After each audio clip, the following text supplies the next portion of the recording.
ഞങ്ങളുടെ യാത്രയുടെ 2-ാം ദിവസം മൂന്നാമത് സന്ദർശിച്ച സ്ഥലമായിരുന്നു ബെക്കൽ ഫോർട്ട്.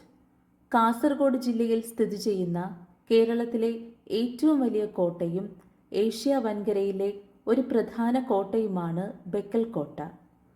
അറബിക്കടലിൻ്റെ തീരത്തായി പള്ളിക്കര വില്ലേജിൽ ഏകദേശം 35-40 ഏക്കറിൽ പരന്നു കിടക്കുന്ന ഈ കോട്ട 17-ാം നൂറ്റാണ്ടിൻ്റെ മധ്യത്തിൽ പണി കഴിപ്പിച്ചതാണ്. പുരാതനമായ കദംബ രാജവംശമാണ് ഈ കോട്ട നിർമ്മിച്ചതെന്ന് കരുതുന്നു. തുടർന്ന് കോലത്തിരി രാജാക്കന്മാരും മൈസൂര് രാജാക്കന്മാരും കൈവശപ്പെടുത്തിയ കോട്ട ഒടുവിൽ ബ്രിട്ടീഷുകാരുടെ അധീനതയിലായി. വെട്ടുകല്ലിൽ തീർത്ത 130 അടി ഉയരത്തിലുള്ള കോട്ടയുടെ ആകൃതി ഒരു താക്കോൽ ദ്വാരത്തിന് സമാനമാണ്. 12 മീറ്റർ ഉയരത്തിലാണ് മതിലുകൾ പണിതിട്ടുള്ളത്.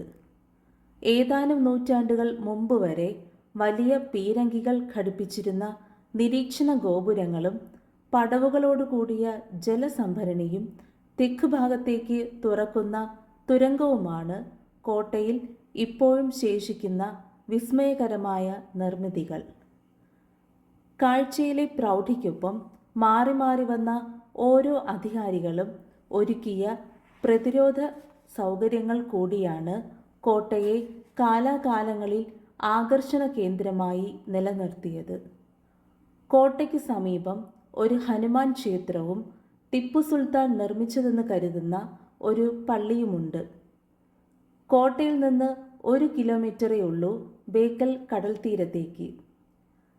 ഇതിനോടകം വിവിധ സിനിമകൾക്ക് പശ്ചാത്തല ഭംഗി പകർന്ന ബേക്കൽ കോട്ടയും കടൽ തീരവും ഇപ്പോഴും വിവാഹ പരസ്യ ചിത്രീകരണ സംഘങ്ങളുടെ പ്രിയപ്പെട്ട സ്ഥലമായി തുടരുന്നു.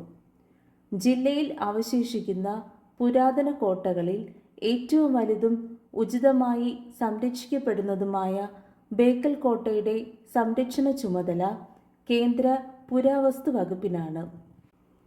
ആരെയും ആകർഷിക്കുന്ന ഈ കോട്ട നാം കണ്ടിരിക്കേണ്ട ഒന്നു തന്നെയാണ്.